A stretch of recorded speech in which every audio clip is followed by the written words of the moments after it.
Hello, everyone. I'm Captain Logan, and joining me, as always, is Austin, the Day Ghost. It's time for another ReQuest, and today we're going to talk about another musical. Shockingly, it's two musicals in a row, Austin. Yeah, it's funny when things line up like that, right? This one is very different. This is a A movie little. from just a tad from 1945 called Anchors Aweigh, made by MGM Studios.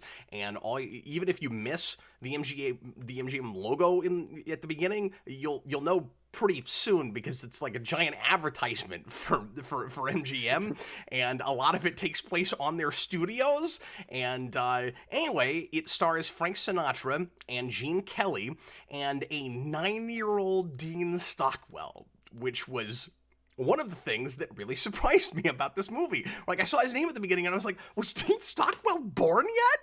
In 1940, wait, you mean the Dean Stockwell? Like from Quantum Leap? And then I started looking for him like as a really young adult, and I was like, no, he couldn't have been that old. There's no way. I started doing the math. I was like, he'd have to be like 60. Which means like when he died recently, he would have had to been like 100 years old, and I know he wasn't 100 years old. So I was like, where is he? Wait, he's that little kid that wants to be in the Navy? That's Dean. And then you look at like his hairline and his hair type, like how thick it is, like holy crap, that is Dean Stockwell.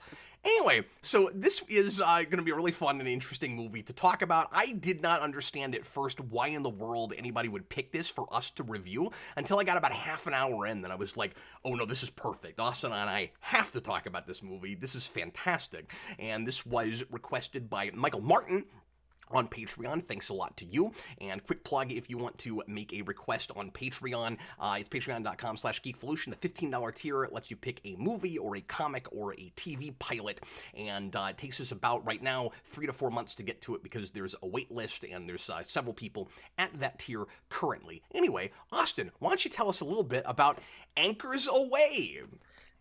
Okay, so first of all, you missed one important cast member, which is Fleischer Lois Lane, Yes. who is a bigger character than Dean Oh, Stockwell. no, that's absolutely true, but I wanted to get the Dean Stockwell thing out of the way in case for some reason it never came up.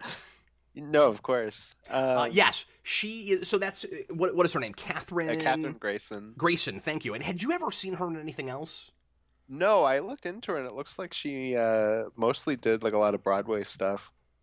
Well, that makes a lot of sense. Yeah, she definitely seems like a Broadway actress. Although everybody in this certainly seems like they came from the stage, and this might as well be a Broadway play in the first place. And like, I'd be surprised if this hadn't been put on stage after this at some point. But Yeah, I'd have to look into that, but that would make sense. I'm watching this movie this afternoon, and I sent Austin a message, and I'm like, this actress could have played Lois Lane, and he goes, oh no, she looks like a carbon copy, like a real life version of Fleischer Lois Lane. She absolutely does. Like, before that, I was thinking, and like, this is a horrible thing to say. She's a pretty actress. She's a good actress. She looked like a cartoon character to me. Like, there was just this caricaturable thing about her face, especially like the way she purses her lips.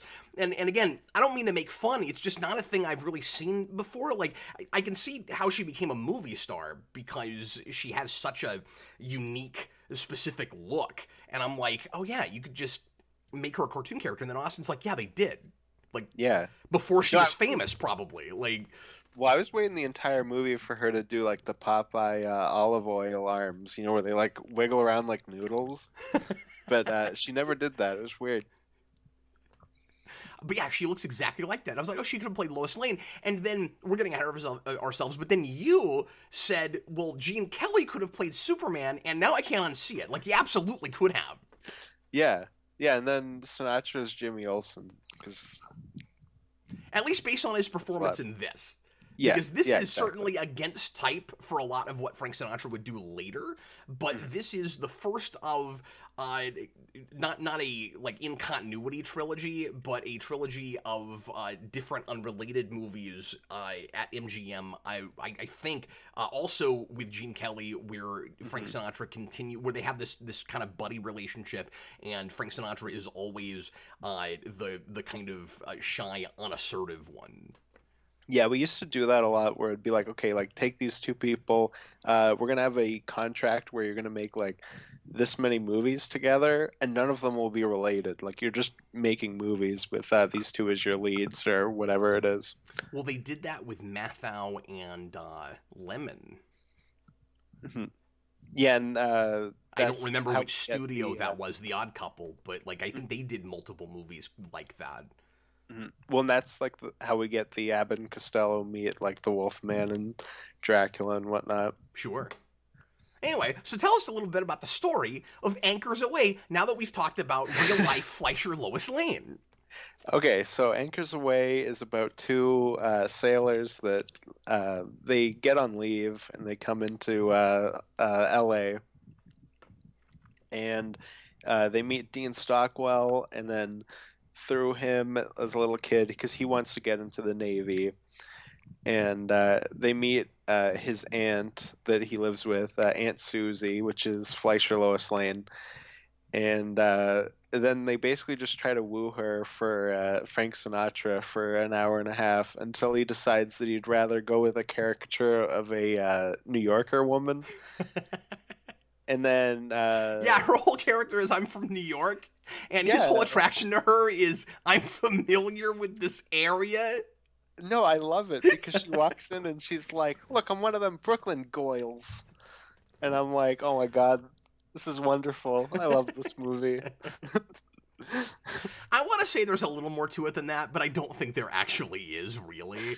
No, and she says Goyle like every scene she's in. I It's think perfect. the way it's supposed to play is that each of the guys needs somebody that's somewhat their opposite to fill in blanks.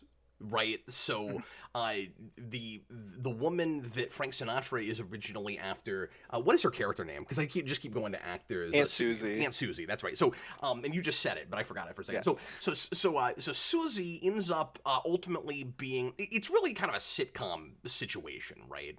Like everything about this, which is one of the things I don't especially care for with it. It's your typical like guys making up a story to try to get a girl interested in one of them, and then, gee, I wonder what's going to happen. Their lies are going to compound, and then ultimately they're going to have to tell the truth. And it doesn't work out the way maybe at the beginning you would expect it to, but it's this weird kind of situation where it seems like there's this big unfortunate conflict, and then it all kind of just works itself out. Like nobody really makes that happen. I mean, they sort of do, but it's kind of a series of coincidences that makes everything work out. So when everybody's at their lowest point, it turns out there's not actually a problem at all, and they just realize that, oh yeah, everything's already worked itself out. I guess we can just go get married to these people that we all met 3 days ago and that we're in love with now. Not a lot of realism in this movie, really, but I think the idea is supposed to be that that Susie and Clarence Doolittle, Doolittle, like our buddy Doolittle, they are perfect for each other because he's shy and unassertive, and she's the opposite of that and kind of helps get him out of his shell. And then Joe and or I'm sorry. I guess I meant, sorry, not Susie, Clarence and Brooklyn, because she's never given a name. No, she's not only is she not given a name, but in the credits she's listed as Girl from Brooklyn. Girl from Brooklyn. She never gets an, and he never bothers to ask her name. He doesn't care. You're from Brooklyn. That's all I need to know. Yeah, she just walks in and she's like, "Look, I'm one of them Brooklyn goils," and he's like, "Oh, I'll just call you Brooklyn then." Yeah, it's so weird. Anyway, so sorry, I conflated it for a second. And then the other two are perfect for each other for kind of the exact opposite reason, and or sort of like not that Susie is especially bashful. She's not. Like, she wants to be a Hollywood actress, and on stage, like, she more than comes out of her shell, obviously. But the idea is she's grounded and he's in the clouds, and so they go together because of that. And originally, Frank Sinatra's character is obsessed with Susie, and then throughout the course of the movie, he loses interest in her and realizes that she's not quite the girl for him. Mostly just because he finds someone from his hometown who has a really exaggerated accent. Yeah, exactly. That's everything he was ever looking for. So let's start at the story place. What do you think of just the overall narrative and these characters? And did you find any of that moving, or is it kind of just a like stock story to make a musical happen? Because that's what a lot of the detractors of this movie kind of felt with it. This had mixed reviews when it initially came out. Which is interesting because it was nominated for Best Picture. That's really strange. No, it is really strange. Because a lot of the reviews I saw from the period were like, yeah, this is the best of its type this year. It's a slow year, 1945, yeah. That's how much things have changed. They used to make multiple movies like this yearly. Mm-hmm. No, that was like a 2018 where they were like, I don't know, Bohemian Rhapsody's nominated. There's like nothing that and I came don't out even mean this year, just I guess. musicals. I mean like also romantic comedies and like touchy-feely feel-good movies, and there's a lot of categories that this hits that we don't make a ton of, at least in the mainstream anymore. Yeah, because the rom-com's been demoted down to streaming at this point. Like, there's a ton of streaming rom-coms, but not a lot of theatrical ones anymore. Nobody bothers to go to the theater to see it. Mm-hmm. Which means that they're all cheap, because they're all made for streaming. Yeah, so the closest you get now is like Ant-Man or something. I'm just joking, but anyway. So I mean, that's how they build Ant-Man too. They're like, this is a rom-com. But yeah, so you know me, I'm a story guy. How did you feel about the story with this movie before we get into all the trappings? So I think the story is fine. Like I like the characters well enough that it pulls me through, even though if it is a pretty stock plot. I had this like weird thing where, because you have the whole like, oh, they lie to Aunt Susie, and they're like, oh, you have this audition that we got you, and you're kind of waiting for it to blow up. And I was waiting the entire movie for it to blow up so we could get the like, oh, I don't like you guys anymore. I'm gonna go over here, and you're gonna go over there. And then eventually they meet back up and they make up and yeah, exactly. Except they did all of that in like 50 seconds, but I was waiting for them right to at do the it end for 40 minutes. Well, the same thing with the love triangle. Mm-hmm. Like I also expected it to be like these guys are both kind of chasing her, and one of them thinks that the other one is trying to help him, but like. It's funny, it gets really predictable. There's one particular moment, really when Brooklyn is introduced, where I'm like, okay, I know exactly where this is going now. As soon as she walks in, I'm like, okay, so Sinatra's gonna fall in love with her and gonna lose interest in Susie now, and then the other guy's gonna get her, and he's gonna... I guess it didn't work out exactly like this, but I thought he was gonna, like, have to help his friend get her the audition. And, like, they try to do that. But it doesn't end up really working out that way. Before that, I thought it was going to be like a, sitcom misunderstanding plot, or a different sort of misunderstanding, where it would be they both think that a different thing is happening, where like one of them is, where like Sinatra is after her and thinks that his friend is still helping him to get her, but unbeknownst to him, the other guy's fallen in love with her, and they're kind of off having a relationship, and he doesn't know it yet. And I guess it was kind of refreshing that it didn't do that story, because that's even kind of more rote than what we have, I guess, but... Yeah. Yeah, exactly. So there was a lot of that kind of stuff that I was waiting for, and then they didn't get there, and eventually I started to get this weird, like, pain in my gut where I was like, oh, like, I'm waiting for this, like, lie to come out and for them to get in trouble for it, and then it, like, never really happened. Snowball effect. Yeah, exactly, and I don't know why. I had a very physical reaction to that. It was very weird. And I guess it never happens. Like, when you get to the end of the movie, does she ever know what they were doing? Yes. No, I guess so, because... And actually, the scene with her and the music composer? director... say that again? The composer? The composer that she's wanting to audition for is really well written. I like that scene a lot. Mm-hmm. It's contrived that they're able to, that they meet when they do, and they've never met before, because, like, it's in the commissary, but it's like, well, what are the odds that, like, Saturday morning she sees this guy, but, like, they never wind up there together before that? Like, that seemed a little bit too easy. And it does have that kind of whimsical musical thing where it's like we can get away with any amount of contrivance because musicals are already contrived. We've got people breaking out into song. Yeah, yeah, exactly. No, it's very So Hollywood, it but cheats with that. no, it's very like Hollywood happy ending, but at the same time, it's like I don't know, it kind of fits this movie. Like That's true. I'm not crying foul as much as I probably should be because it pulls me through, which is the job of a director at the end of the Well, day. that's what I was going to say is I've got two minds about it, kind of, where there's the part of me that's kind of irritated that the story is as contrived as it is, but as I'm watching it, I don't care, and I'm kind of surprised that I don't because it's so entertaining. Like, it's a really Yeah, watchable movie, especially after the first half hour, because I'm skeptical of it, and then at the point where it wins me over, it keeps winning me over, and by the end, I'm real into it. Like, yeah.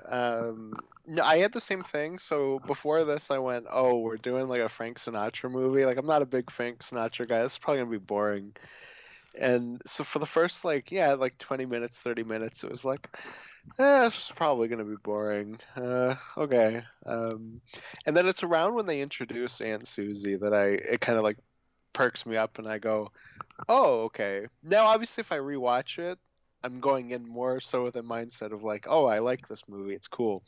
well, yeah, and you'll Uh, probably appreciate that first half hour a little bit more. yeah, exactly.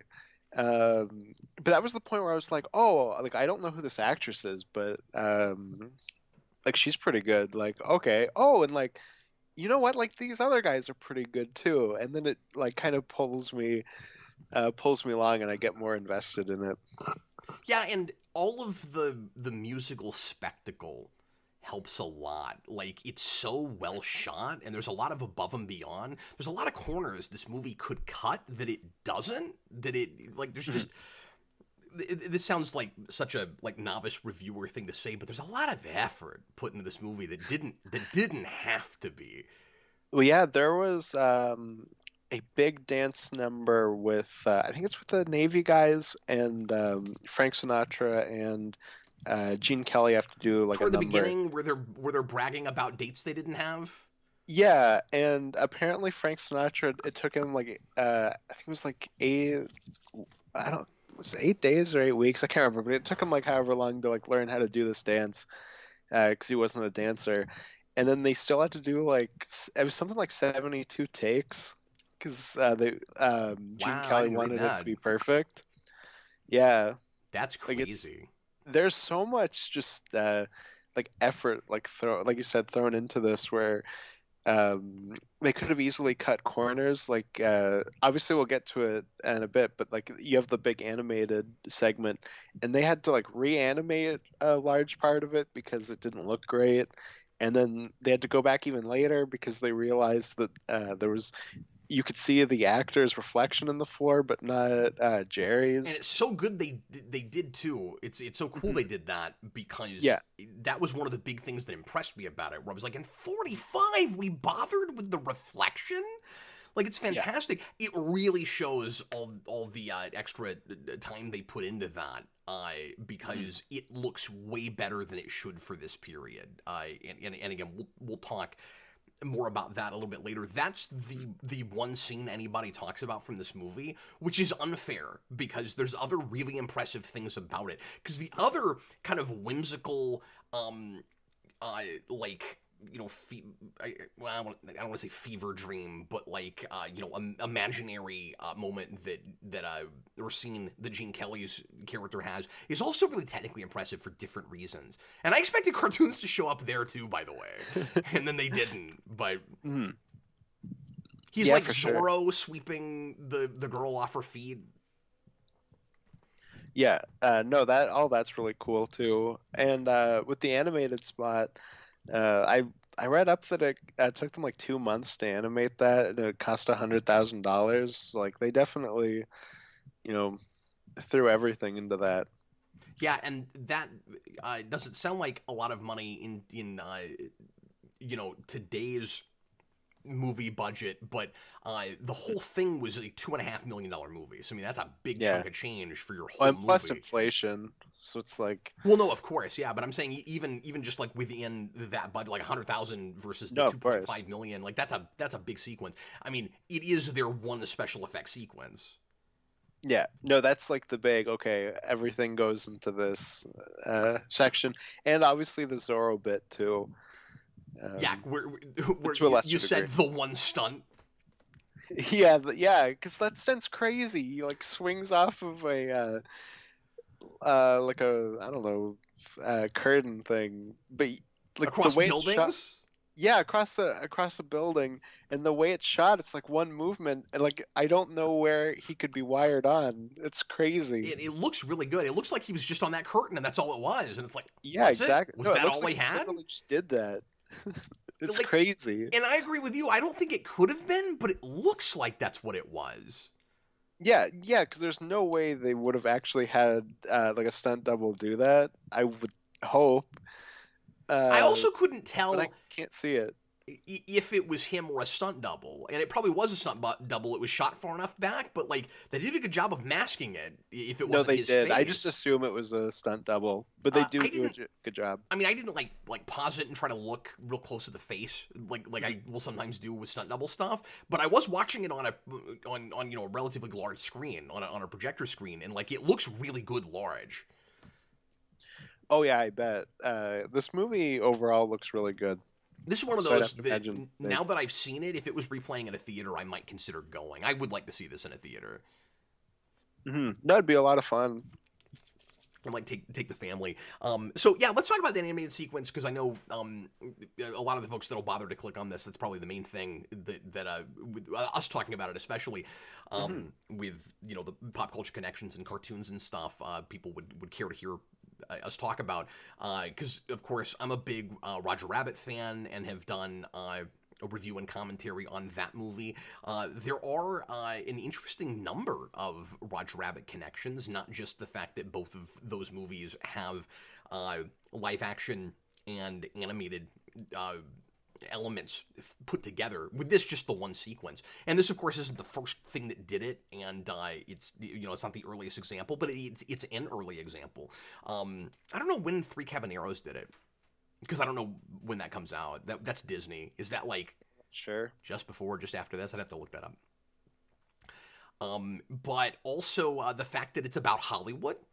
This isn't about cartoons, but it does have that cartoon sequence. And I wondered at first, like, why does it have to be licensed characters? And then I thought, oh, it's about movies. It's about Hollywood. So he's living in Hollywood and keeps going to the MGM studios. So when he's imagining stuff, he's just got movies on the brain.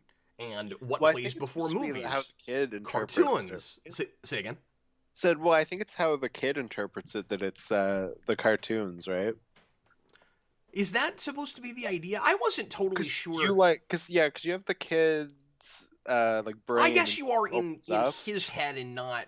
Yeah, but how exact? Okay, but here's the thing. I think both interpretations are valid because the question is how exactly. I hadn't thought of that, and that's good. But how is Joe telling the story? Because I assumed it was general because he's like, oh, the king or whatever. So I assumed he was being like, oh, I was a Navy sailor, and there was this king, and he didn't like dancing, and the kid kind of put in them as the fill-ins for the characters. But it could go either way. Yeah. Oh, I'm sorry. You know what? I think I might have just say the last thing you just said because I think I accidentally turned your speakers off instead of my microphone. Sorry about that. No, it's just I think he was being more general of like you have like a king, you have like these people, the king won't let them dance, and I came in and I stopped them, and the kid, because it's being filtered through a kid, he like kind of puts the cartoon characters in the place of the different characters, and then he's the one live action thing because the kid like looks up to him, so it's that's fair. And I forgot that like we are in Dean Stockwell's imagination. It is like we see it start in his forehead, which is kind of an ambitious effect in 45. Yeah. You know, we've got like a cutout of his forehead, and we're seeing a frame in there, and we see animation and like a backdrop, and then we go there, and then we get what the only thing that Gene Kelly says that kind of probably creates that for the kid is it looked just out of a storybook, and then and then you get the mouse. So yeah, that's a good point. I also think that that again, either interpretation is maybe valid because we know that Gene Kelly's character is still thinking movies in Hollywood because it's him that does Zorro. Like that's in his imagination. So like we get in True, yeah. both people's heads, but they're both going to Hollywood stuff. Yeah, I guess the difference there is that when you have the kid, it's cartoons, and when it's him, it's Zorro. Like it's a more like adult thing, I guess. Like if you could put it in those terms. But either way, no matter whose imagination it's from, it's the movie being whimsical with Hollywood stuff. Because so I guess the point I was trying to make earlier is at first I was like, couldn't it have been like any made up cartoon? I didn't understand why it was so important that it was something licensed, because originally they wanted Mickey Mouse, and Disney almost allowed them to do that. And apparently, the way the story goes is Walt Disney was okay with it, but Roy Disney was not. And they were like trying to come out of some financial trouble and stuff, and he didn't think at the moment that it made sense to help out another studio when they were trying to come out of financial trouble, which is kind of an understandable position to be in, I guess. So then I'm like, why not just make up a character? Why does it matter that it's anything anybody's heard? And they're like, oh, that's right. It makes it connected. The whole sequence might have actually felt too disconnected and didn't have enough to do with the rest of the movie if it wasn't actually a cartoon you were familiar with, because that roots it back in Hollywood. So it's actually really smart that they did it that way. And I was also going to say earlier that it's cool that Gene Kelly wasn't just acting in this, but was such a proponent for making the movie come together, because he is the person that got MGM to sign off, did not just sign off on using Jerry, but also to get that studio to animate it. Because it was, such a long, complicated sequence, and like you said, it took a couple months, and they didn't want to do it, and he kind of convinced them to do it. Yeah, I'd have to imagine when you're a studio exec in 1945, and somebody goes, "Okay, this kind of rom-com-ish thing. We're just gonna have one sequence where I'm in like a cartoon world," and you kind of go, "What? No." But I think with it originally being Mickey Mouse, it kind of connected with me, just from the point of view of how you have like a cartoon character that exists and you plug it into this character, because that's what Mickey Mouse is. Like originally, he's in a way kind of an animated actor, as opposed to like some other big cartoon characters who have much more established like locations and personalities. Like Mickey Mouse cartoons, you kind of just go, okay, here's Jack and the Beanstalk. Mickey's playing Jack. Like it's much more that kind of a thing. Yeah, he stands in for anything. Yeah, exactly. Like I said, he's in a way kind of an animated actor. So when I first heard that, it kind of connected of like, oh, that makes so much more sense. Yeah. No, that's actually a really good point. But the fact that it's a character that you've heard of, and back then you would have been familiar with, of course, too, does, I think, help connect it to the rest of the movie. And the fact that so much of it is MGM, and again, kind of a commercial for MGM, it feels like to me, it really, I think in some ways it's probably better that it's Jerry. Like, I think it might have felt sort of left field if it was Mickey Mouse, just because there's not much about any other studios. No, in a way, this is what Space Jam 2 like thinks it is. I had that thought, yeah. This is an actual movie, but it's also kind of a commercial for the studio, while that's just a commercial for the studio. Yeah, or that Chip and Dale thing that Disney did, which I've not seen, so like I don't know if that's watchable, but it's interesting that both of those studios have done a thing like this in the last 18 months. Yeah, no kidding. So the other thing I wanted to mention about Roger Rabbit is not only does it or they both about Hollywood, and they both have some animation. This just the one sequence with the real actors, and both integrate that stuff really, really well. But they also both go to some of the same music well for the incidental stuff that's not original music for the movie. And we should talk about the songs and how we feel about all of that. But both of them have a sequence that goes to. What is the the Hungarian Rhapsody with the dueling pianos in Roger Rabbit with Daffy Duck and Donald Duck. That comes up in this in a really neat sequence with the music rehearsal, with the conductor that you were talking, or the composer that you were talking about earlier, Jose Iturbi, who is a real person who apparently played himself in several movies. And there's one movie where he even stars as himself, which I kind of want to see now because I think he's really good in this.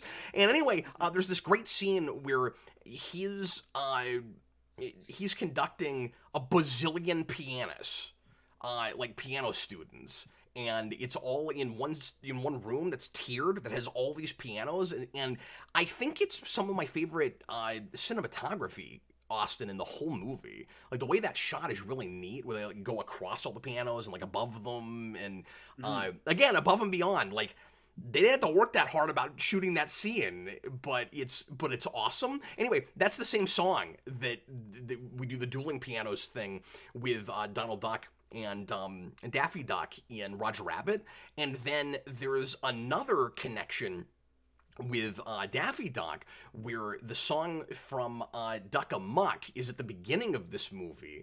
The sailor song that he sings, and I would have to go back and look. I think Duck Amuck might be the same year.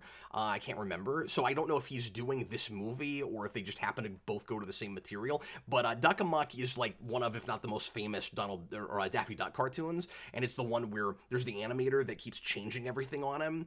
It's my favorite Daffy Duck cartoon, and there's that bit like about 3 minutes into the cartoon where suddenly it's changed to a sailor picture. He goes, "Oh, a sailor picture," and then he starts singing that song that's at the beginning of this. "Let's go, men," and that's at the beginning of this. I was taken out a few times by music that I had only really heard in cartoons, in like a comedic context. And that was one of them. And even Anchors Aweigh itself, the song, which of course is the like Navy theme song that I think is still used to this day, maybe, I'm not sure. But anyway, that song is in another movie or cartoon or something somewhere, and it kept playing in my mind the way it is in whatever that is, but I couldn't find it because as I was trying to look it up, all I could find was this movie. Because if you type like this with cartoon, all that comes up is the Tom and Jerry sequence, and I'm like, but it's in something else because it's in my head and I can't remember what. So if anybody knows what I'm talking about, please let me know. Also for the Roger Rabbit thing, Angel Castaneda 98 just said in the chat that Frank Sinatra is also in Who Framed Roger Rabbit. That's true. He's the singing sword. Yeah. Or is that him, or is it Dean Martin? Yeah, that's he says as the singing sword. Okay, I couldn't remember, but I knew it was one of those guys. Mm-hmm. Well, and both this and Who Framed Roger Rabbit have like an attractive cartoon woman that the characters are after. That's great. They're like mirrored, because this one has a real life woman that looks like she walked out of a cartoon. Mm-hmm. And that has a cartoon woman that looks like a cartoon. So, I mean, I guess it's not like exactly, 1-to-1, but because she like physically can't exist in real life. That's the point of Jessica Rabbit. I mean, have you seen the way she like moves her lips when she sings? I don't know that this woman existed. Yes, but not to be crass, at least like the physics of her anatomy were probably like real life physics as opposed to Jessica Rabbit's. Yeah, probably. Probably. It's the key word. I wasn't really paying a lot of attention to that. Oh, okay. And this isn't like a real, bosomy kind of movie, so I don't know. But anyway, I've gone there now. I might as well go all the way. We all know what I'm talking about. That's what she said. Yeah. Okay. Anyways, let's go. Anyway, so yeah, that scene is amazing. It just kept topping itself, right? I'm talking about the cartoon sequence, where it was already impressive just how well Gene Kelly was interacting with the mouse, and it feeling relatively believable, and like all the eye contact works when he's like physically interacting with him, when the mouse bounces off of him and stuff, like it's perfectly choreographed. They had it down to a science, and it's 1945, so if you put yourself in the time and place, it's so much more impressive than when you do that now. It's even kind of more impressive than Roger Rabbit. Like as insanely impressive as that was, it's still harder to do in 45. Yeah. Even hand drawn. I mean, keep in mind that we're still putting out mostly black and white movies. Like they're, it's already ahead of its time because it's shooting in Technicolor. And it's got state-of-the-art cameras, which they're making a big deal out of because they put them in every frame they can get away with putting them in. Like, we have these great cameras now, and we want everybody to know about it. We got viewfinders, you guys. There's a shot that goes right through a viewfinder at the end just to go, and it looks awesome, but they're like, we've got this. Isn't it great? That was pretty cool. That was pretty funny. Oh, yeah. Yeah, with how the animated section shot, because the big thing that people talk about with the making of Roger Rabbit is that typically when we used to do that, it was, okay, lock the camera down, static shot. Your camera's not moving at all, so it's a lot easier to animate over it. That's what I was going to say, is like, it's already impressive when you think it's just going to be the static shot, and then they start moving the camera. Yeah, exactly, because that's a big thing with Roger Rabbit, is that it's shot like a regular movie, so there's a lot of moving around. That's why they had to have a lot of stuff in the shot. Painstaking to have to do that kind of animation.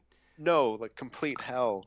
So when this started, I don't know if any of that was rotoscoped like this was. Like, for this one single sequence, it had to be harder even, because, or at least as hard, I would think. Like, I don't want to make a big deal out of comparing them, like, well, I thought Roger Rabbit was impressive, but then I saw this. I don't mean that, but I don't think in 45 you could have done an entire movie like this. Yeah, I don't know if there's any way. Because apparently all the Jerry stuff is rotoscoped. Mm-hmm. Good Lord. Like, speaking of Fleischer, because that's how all his stuff was done, or their stuff, pardon me. Movements down. Sorry, say that again.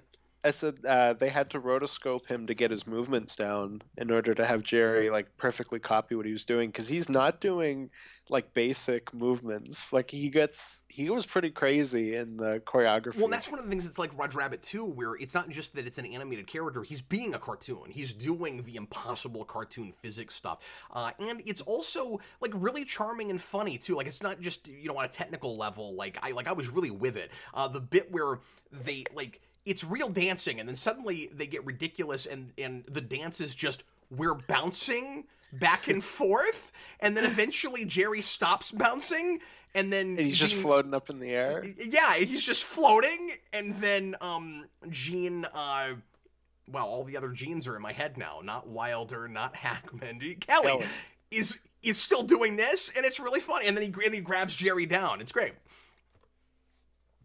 Yeah, like you said, the way he interacts with the cartoons is really great. Like there's a moment, so yeah, he does like a spin with his leg out, and Jerry like jumps over his leg, which is pretty crazy in and of itself.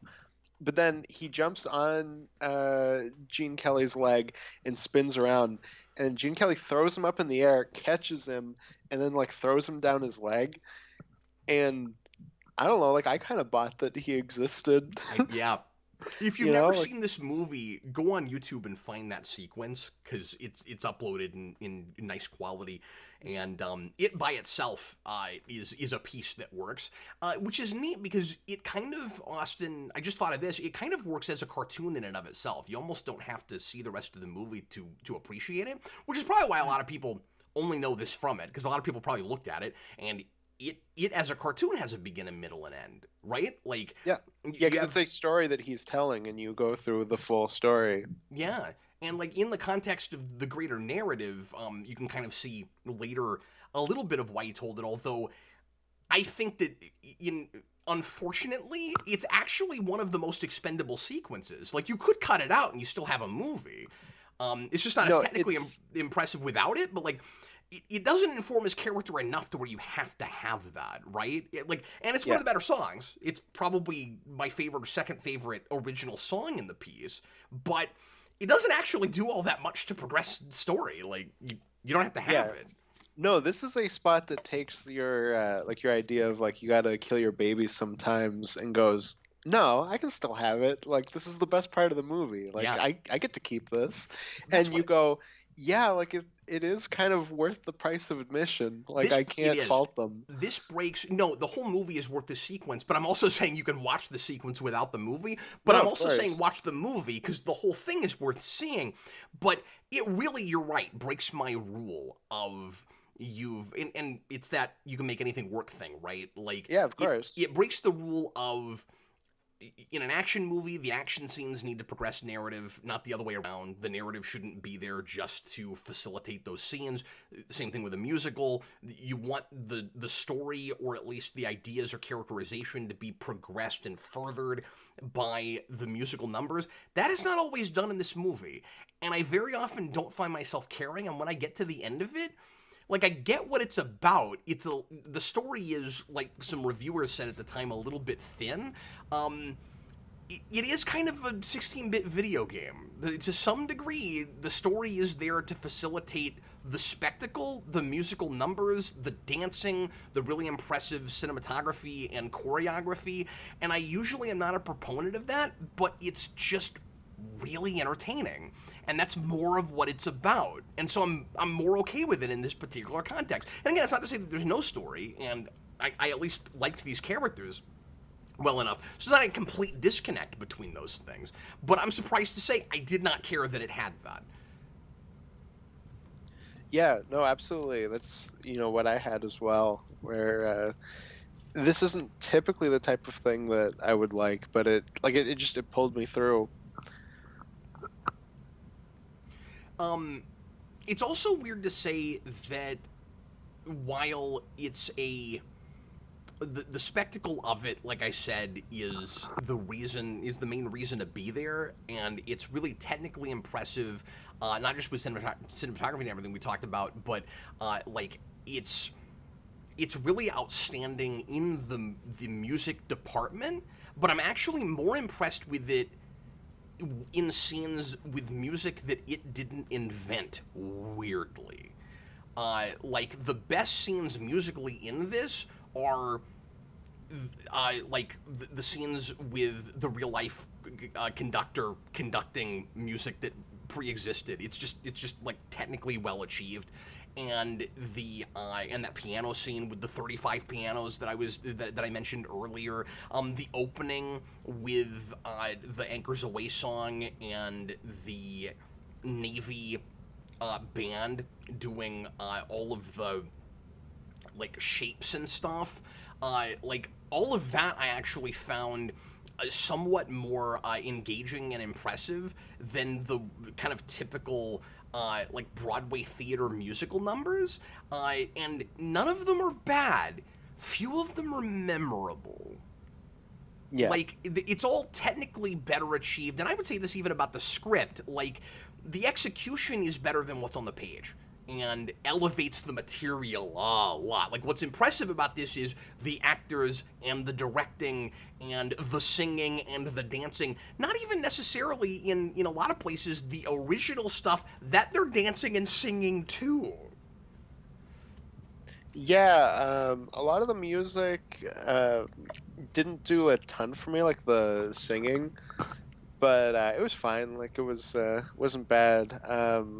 You have Fleischer Lois Lane, whose voice like penetrates my eardrums. It's She's got like a very just kind of 1940s woman in Hollywood musical voice. it's really grating to me, and it's just a taste thing. And if I had been around then and had watched a lot of these kinds of movies, I would have been, very indoctrinated, and it would have been whatever. But Yeah, I found it yeah. really So shrill. And then you get to the end, and she gets her audition, and I'm sitting there going, this is all very technically impressive. Like, this woman Yeah. is a brilliant singer, no doubt. Mhm. I don't like listening to this. That's kind of where I was, you know. Yeah. I was able to have two minds about it, where it was like, I totally understand why this is incredible. I don't care. Like that's kind of where I No, was with it. I think it's just very much of its time. Yep. And I mean, at the same time, like my ears are bleeding, but my eyes are like, so like I was with it, but But that's just because you always wanted to marry Fleischer Lois Lane, right? Like she to exactly. you, that was your first crush. Yeah, And no, she's the most exactly. attractive woman, and then you got to see like a physical embodiment of her, and you're like, wow, this is Yeah. like the woman I was born to. And so you're gonna go on 4 days leave, and you're gonna go find Fleischer Lois Lane and marry her, and naturally, just because you asked after she just met you, she'll say yes. Yeah, Of no, I was course. the entire time I was like, oh, Dean Stockwell's aunt has got it going on. She's all I want, and I've waited for so long. But you know, I don't know. It was fine. It worked. Oh man, that was an impressive reference. Now that Thank I've you. heard it, that was the only place to. His aunt has it going on. That's brilliant. You always break my character. You're welcome. I break your character like she broke my ears last night, but Okay, so you're with me on that. yeah, but it's like you said, it's technically well done. It's just like I always think of that as just 40s Hollywood singer. I don't know, like I feel like every 40s movie I've seen where like a woman sings, it's that kind of a voice, and it's very like strong and like, you know, you go all out, and it just hurts my ears. I don't know. It's the transition from like opera to like 20th century musical theater, I think. Hmm. Knowing Yeah, exactly. nothing about this stuff. That's my best guess, is that that's how you get to that. Hmm. Yeah, I don't know enough about that kind of musical theater either, so it's just kind of I don't know. It's around this era. A lot of female singers kind of have that sound to them. But you know, like, it goes without saying that Sinatra is an amazing singer, but like some of the stuff he does in this really kind of caught me off guard. Like there's a place where he just has to sing the really standard like lullaby song, the like lullaby and goodnight song, and like it's like the best rendition of that you've ever heard. It's like that's how children should always be put to sleep, if you're going to use that song, is just Frank Sinatra singing it. And then I found myself going, sometimes the people that are singing in this movie are too good for what is happening in the film. You know what I mean? Where it's like, and especially because sometimes other characters will even call them out on it. There's a scene where there's a piano tuner. This is a nice, charming scene, I thought, where there's a piano tuner that listens to Sinatra sing, and I wasn't sure if they were making any kind of a point with this, but I thought it was a nice scene where he's playing a Tchaikovsky piece, and Sinatra starts singing lyrics to a popular song that uses that, and then they're talking about how like the greats rip each other off, and like I don't know what exactly that has to do necessarily with the rest of the film, beyond just, you know, we're making some little points here and there about current popular culture and how movies get made in music and stuff. Although maybe actually there's a point there in the way the movie is made, because it's a big blend of original music that they're making for this movie and pre-existing stuff that everybody's familiar with.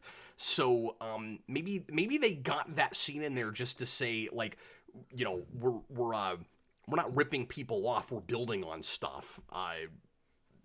I don't know. Maybe that's why that's there. But anyway, and then he's like, the piano tuner is like, oh, you're a pretty good singer yourself. And I'm like, I don't know why he doesn't, you know, like try to get into movies. Like, he's in Hollywood, and people in Hollywood are telling him how good of a voice he has.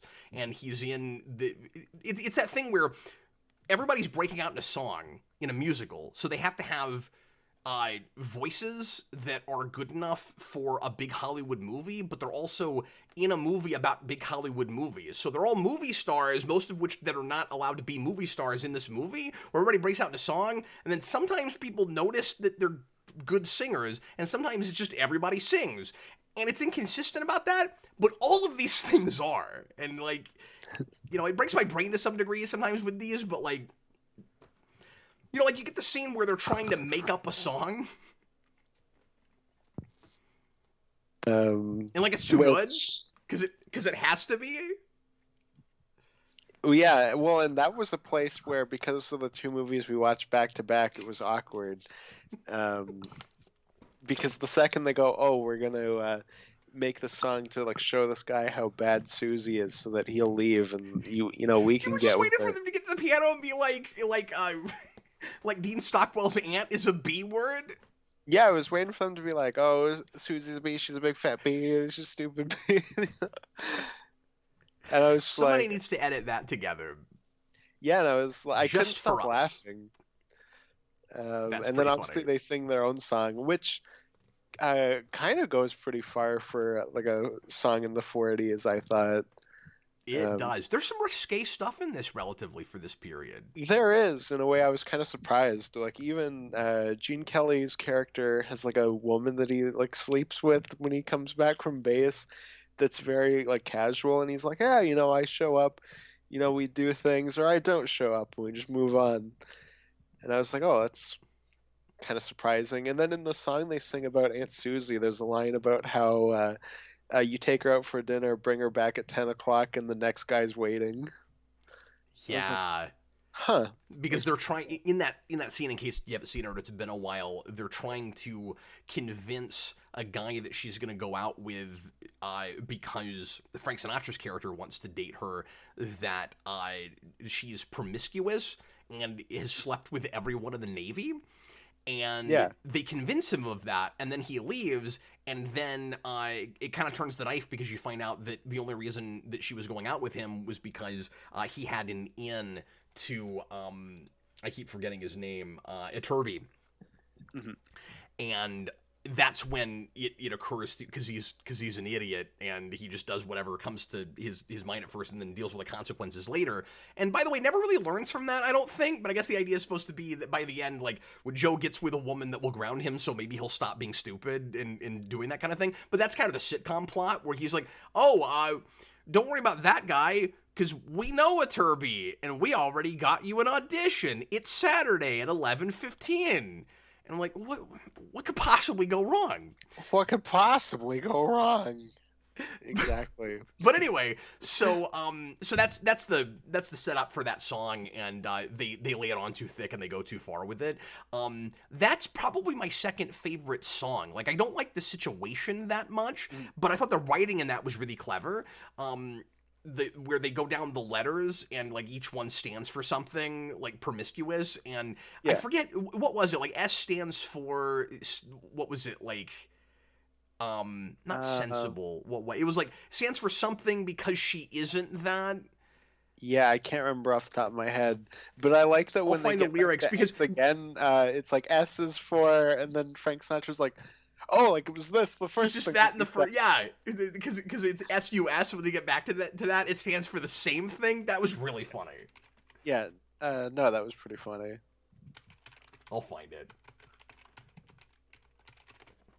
What was your favorite original song?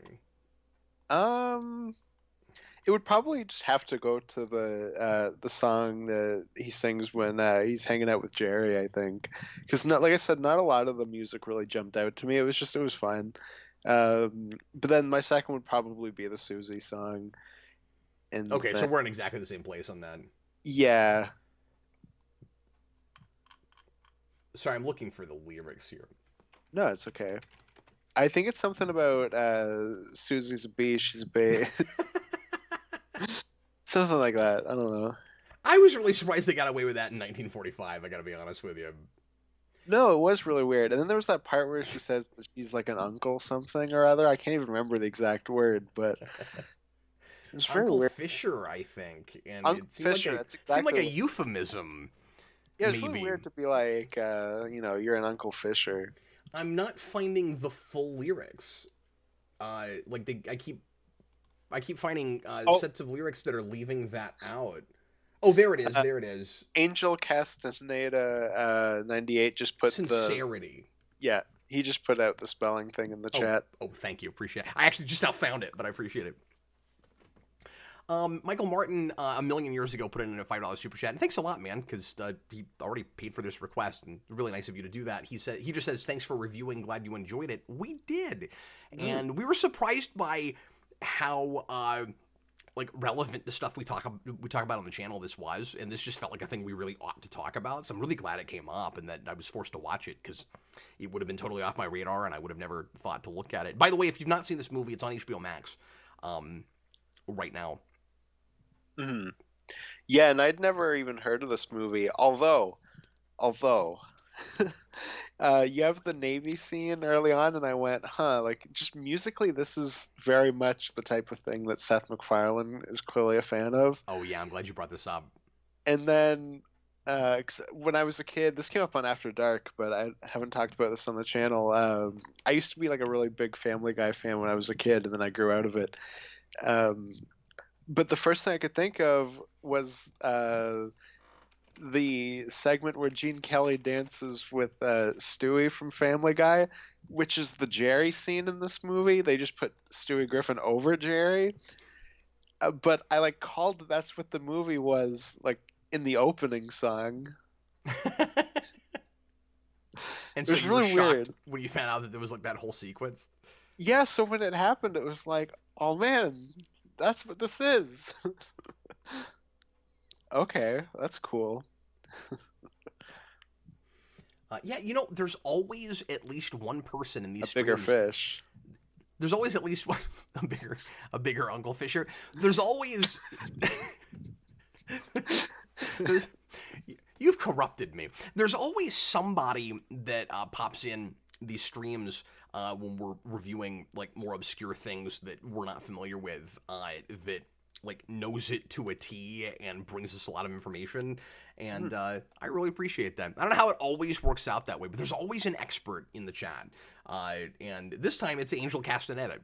Yeah, who mentioned earlier that on Tuesday it's Gene Kelly's 110th birthday. I saw that he said that, or he or she, whoever that is, because that's a name I don't recognize. And welcome, but yeah, before we started broadcasting, I think. Oh, something. We're already almost at an hour, and I've about exhausted everything I wanted to say. But there's one big thing that I did forget to mention, which is so as far as original music for like the musical, songs with lyrics, we brought up our favorites. But one of the best scenes is the dance that Joe has with the Mexican girl. That's awesome. In some way, I don't know if it's my favorite scene, but boy, it's close. It's really cool.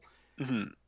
No, that was the It's stuff really that made me charming. think, One of the things I love about this movie is what it does with children and how it treats children. yeah, well, that was the stuff that made me think that Gene Kelly could have been a good Superman. Just the way he especially interacts with kids. yeah, and like you have his relationship with Dean Stockwell, which starts off very like, oh, I have this girl that I'm banging on the side. Like, I want to go see her. I don't want to have to hang out with this stupid Every time child. somebody says they're kissing a girl, that's not what they mean. Yeah, exactly. Do you agree with that? Like, there's a lot of places in the lyrics where it's like, I'm kissing a girl. That's not what he's doing. Yeah. It's not about he's kissing. Not kissing a goyle. It's about fishing. Anyway. Yeah, exactly. Sorry, that threw me off track. Anytime I can make him make that face, I'm gonna do it. No, because my mind went like, oh, that's like way dirtier than I think he realizes. Oh, anyways. It probably is. That's usually what happens. When I try to go risque, I end up really just taking it too far. Yeah, you always take it too far. You're known for that. Yeah, you have like his like change in relationship with this kid where he grows to really like him, and the kid looks up to him, and it was just I was getting those Superman vibes where I was like, oh, you know what? this guy could have really done a good job. And it, I think, finally clicked when you mentioned um, Fleischer Lois Lane, and I was like, well, that's who our lead actress is. And then it kind of clicked of, oh yeah, but our lead actor is also kind of Superman. Well, and Not some exactly, but like he could have been he could have Superman, I been, think. yeah. Well, and something else that I was kind of surprised by and impressed with is just the reverence that this movie has for like Spanish culture. There's a lot of it, and I don't totally know where it comes from. I'm not sure if it's like an MGM studio thing, where like I don't know if the restaurant like because it all stems from a Mexican restaurant, and then from there we just get a lot of cool like Spanish and Mexican culture stuff. And Mm. I say Yeah, weirdly Mexican. diverse movie Is for it Mexico 1945. or is it Spain? I guess I'm not 100% sure. Yeah, I'm not sure off the top of my head either. But like it starts from that restaurant, and then it really starts to. And what's really cool is we didn't get any of that, I don't think, in the soundtrack before that. And then it starts to really seep in. There's a lot of like Spanish guitar stuff, and there is some like Spanish language stuff. There's a lot of like Spanish dancing, and then you get this really sweet sequence with this like 8 or 9 year old girl. And like you said, diversity. It's just like they're not really worried about putting anybody on screen in this, and it doesn't feel real. What's the word I'm looking for? Stereotyped anywhere. I don't Mhm. think. In fact, the most stereotyped thing in it is just Brooklyn. Yeah, it's the white woman from All the Spanish Brooklyn. stuff is handled super tastefully. Yeah, yeah, and that composer guy, Oh like yeah, he's just a guy. yeah. Yeah, like you said, the only real Maybe a lot of stereotype it comes is from that actually because he's that Brooklyn Spanish. Goyle. Because I wasn't 100% sure and I looked that up. He's Spanish. So maybe that's where all that comes from. Maybe like we have him, so we're gonna like work a lot of that into the music. Mhm. Yeah, yeah, that makes sense. But yeah, I just like I said, I thought that scene was really sweet, really tastefully handled, and it was neat in 1945 to see that.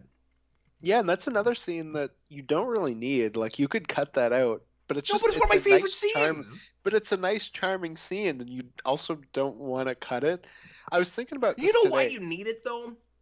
Mhm. You know why maybe you actually do need that and or the Jerry scene. And you even could get away with cutting the Zorro scene because like it's not actually happening. They're gonna get together at the end anyway. Like it's really just, him fantasizing. We know he likes her. Like, how bad do we need that stuff? He would be so much less likable without that stuff. You Yeah, need at least no, of one of course. them. And I think he's more likable because you get all of it. But Yeah. No, I was thinking about that today because while watching it, it was like, okay, this is just under 2.5 hours, and I had like oh, this is very much kind of stretched out. Like it doesn't need to be as long as it is. And then thinking about it today at work, I just kind of stopped and I went through the movie, and it was this overwhelming feeling of, okay, but what would I cut? Because there's nothing in it that makes me go, oh, remove this. isn't it weird how much of it you're like, this isn't really moving forward? It's not really progressing narrative. I don't really Mhm. have to have it for the story. Here are things you could cut and the movie holds together. But like a modern executive or producer would knock a lot of stuff out going, well, we gotta speed it up for pacing, and you'd lose some of the best moments of the movie. Yeah, exactly. So it was just kind of breaking the movie down in my head, like, okay, what is the stuff that you don't really need? Okay, but some of that stuff's the best parts. Yeah. So like, what do you cut? You can't really cut anything without completely like reshooting it. You know what I mean? Well, Like and that's where it's like a with just video what we game, have, right? it's fine. Yeah. Where it's like if you have a story, if you have a game that you'd like to be more story driven, but the story is kind of just cookie cutter and it's really just about the gameplay, and you take out all the stuff that doesn't really progress story, what you end up with is you lose some of the most fun parts to play, right? Mhm. I can't think of like a great example of this, but let's say you've got like a Sonic game or something, and like somebody's favorite boss fight is taken out because you didn't really have to have it. Well, yeah, but you do because the at least part of the point, if not the main point, is the gameplay. And with this, it's like, are we here for a story, or are we here for a dance performance? Yes. And so when the Yeah. when the dance performances are so freaking good, you can't lose them for the sake of story. And also, I'm never bored. Yeah. And then, it was like, okay, well, so I wouldn't cut any of that. So what, story character stuff would I cut? Uh, I don't know. There's not really anything. Like we get kind of enough there that I feel like if you cut it down too much, it would weaken the movie. If So anything's cuttable, it's probably in the first half hour. yeah, But I don't know without going back to it. yeah, exactly. I'd have to rewatch it for that. But it was just this kind of realization of, because you have movies like that sometimes where you watch it and you go, oh, this is probably too long. You could cut it down easily. I mean, we've talked about this with a lot of movies. And then with this one, when I actually thought about how I would break it down, it just, I don't know, it kind of was foolproof. Yeah, it's really interesting. And that's not even to say it's a perfect movie. It's an imperfect movie No. that I want like it is. Yeah, exactly. No, it's that perfect, like, good movie. Like, it's not necessarily a great movie that's like, one of my favorite movies or No, this anything. isn't, and this would not be my favorite anything. And I don't know if I Yeah. would think very often to go back and watch it, but if somebody put it on, I'd be like, oh, yeah, that's right. This is a really impressive movie. No, and if I had kids, I would be like, you know what? This is like a fun family movie. Like, this Saturday we're gonna sit down, we're gonna watch this. You guys are probably gonna be completely bored until the Jerry stuff happens, but it will win you over to the point that you like the movie overall. It's funny, as far as entertainment value goes, I would put this over movies that I think are technically better, just for things that I'd like to put in and watch. Like, this was just a good time, right? Like, for other Yeah. musicals, I'd rather watch this than Chitty Chitty Bang Bang. You know? Like, there's other things I can put it over. I'd rather watch this than The Sound of Music. Sound of Music is way up here as far as, story. It's technically a much better film. I don't need to see that again. You know what I mean? Like, I'd rather watch this. So it's very like mainstream popcorn. Like somebody earlier Yeah. said, in the 1940s the musical was kind of the superhero movie, and yeah, I agree with that. It was the western. It was the superhero movie. This is a crowd pleaser. It's a really good crowd pleaser. Yeah, exactly. And there's room for that, right? Like you can have really good, thoughtful movies, and then you can also have like a nice crowd pleaser that's not insulting. I need You know what stuff I mean? like this. Like, it's Yeah. refreshing. And I need stuff like this in every genre, where, like, if everything is real heavy and, you're going to spend the next 3 weeks thinking about it and changes the chemical composition of your brain, I can't watch movies on a regular basis, and they come out every week or more, So, Yeah. Yeah, exactly. No, this is just like a perfectly fun and good movie. uh, It's enjoyable like for anyone. Angel Castaneda says, "Hot take cap. Let's not go too far." He's probably saying because I said um what was Sound of Music and stuff. Again, Oh, I'm just saying, like, which I've I'm never seen. I'm but- super particular about musicals, and Mhm. so I'm saying, like, that's a brilliant movie. I don't love watching it. I'm bored when I see that. You see what I'm saying? So, like, that, Yeah.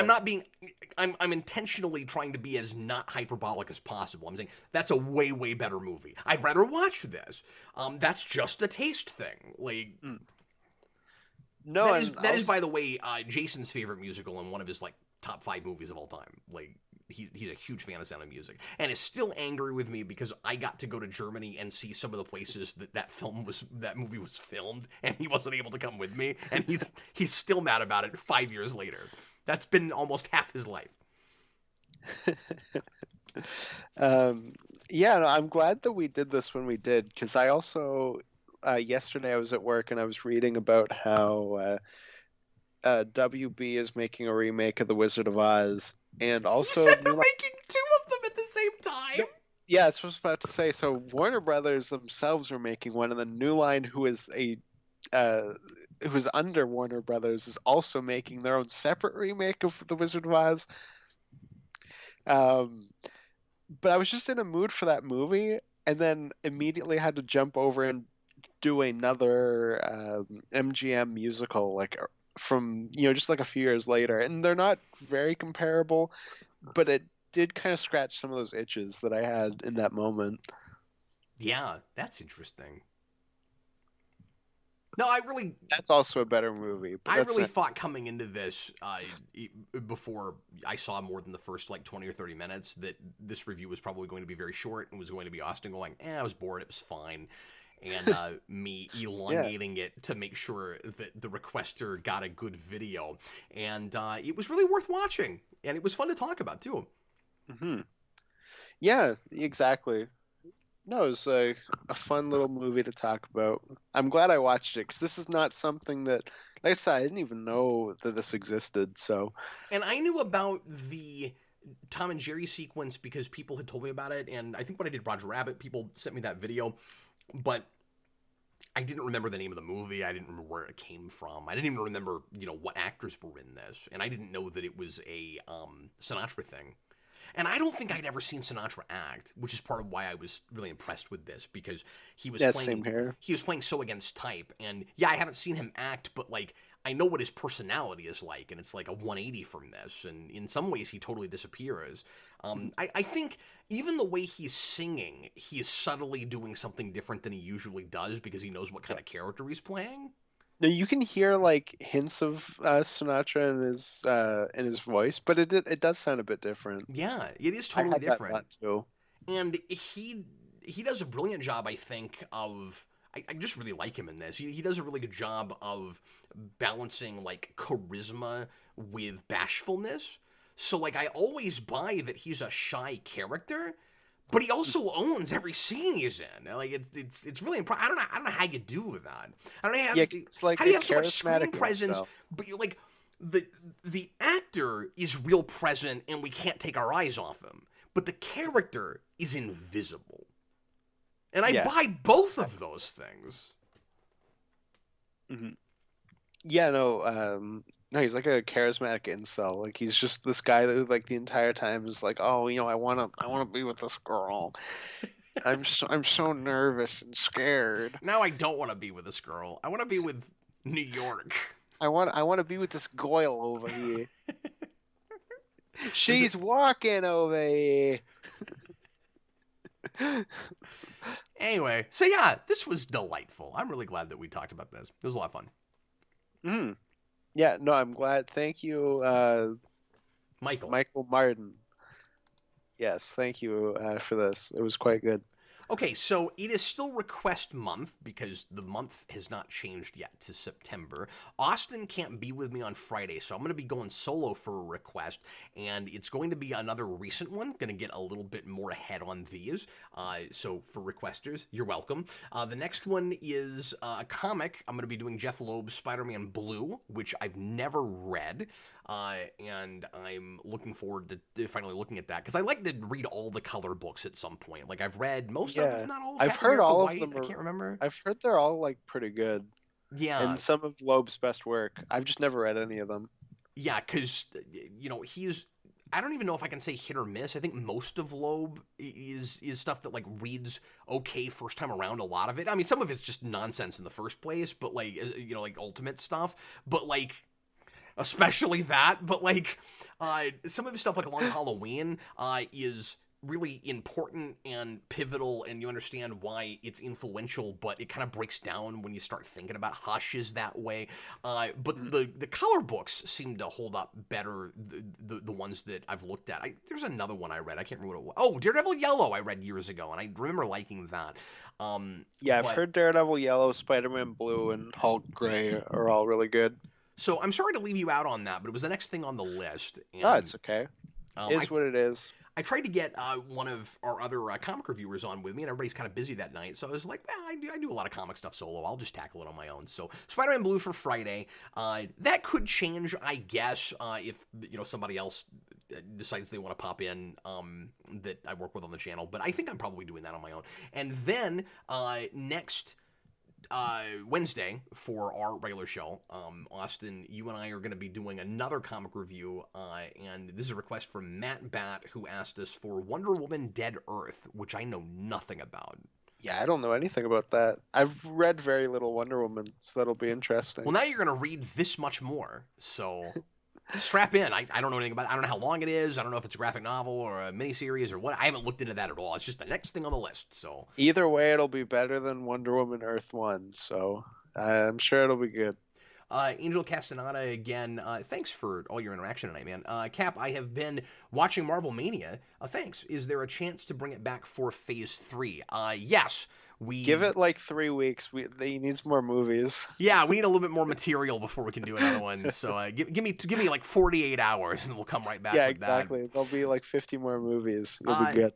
I'm not ready to announce when that's happening yet because I don't know. We have all jokes aside. You don't have a Geekvolution phase thing going on? We need a 10-year plan is what we need. Yeah, we need to exactly. Zaslav this up. And you know what? Delete this video. Don't even release it after the stream's done. Just delete it. Just end right now.